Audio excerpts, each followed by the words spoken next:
वक्रतुण्ड महाकाय सूर्यकोटि समप्रभ निर्विघ्नं कुरु मे देव सर्वकार्येषु सर्वदा।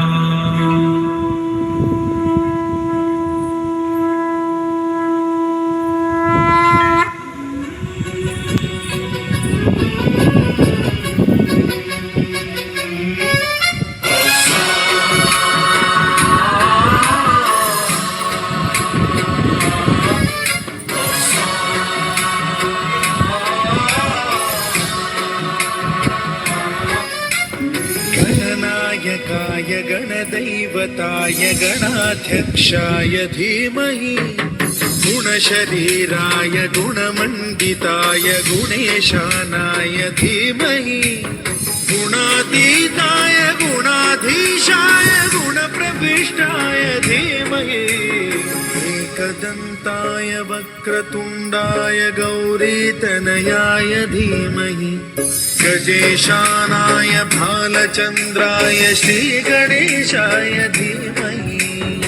एकदन्ताय वक्रतुण्डाय गौरीतनयाय धीमहि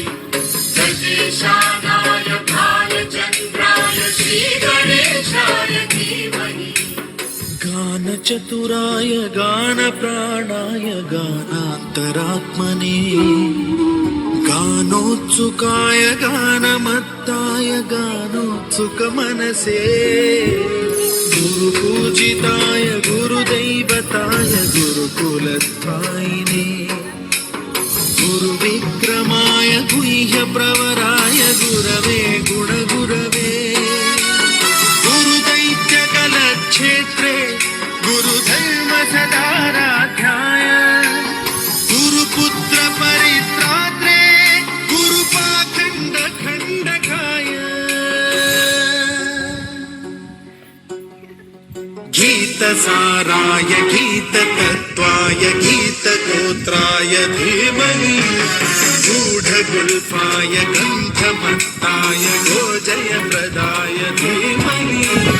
गुणातीताय गुणाधीशाय गुणप्रविष्टाय धीमहि सर्वराजाय गन्धाय सर्वगानश्रवणप्रणयिने गुणवते गणपतये एकदन्ताय वक्रतुण्डाय गौरीतनयाय धीमहि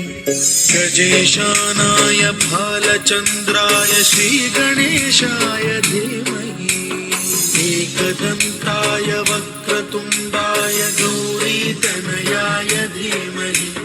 गजेशानाय भालचन्द्राय श्रीगणेशाय धीमहि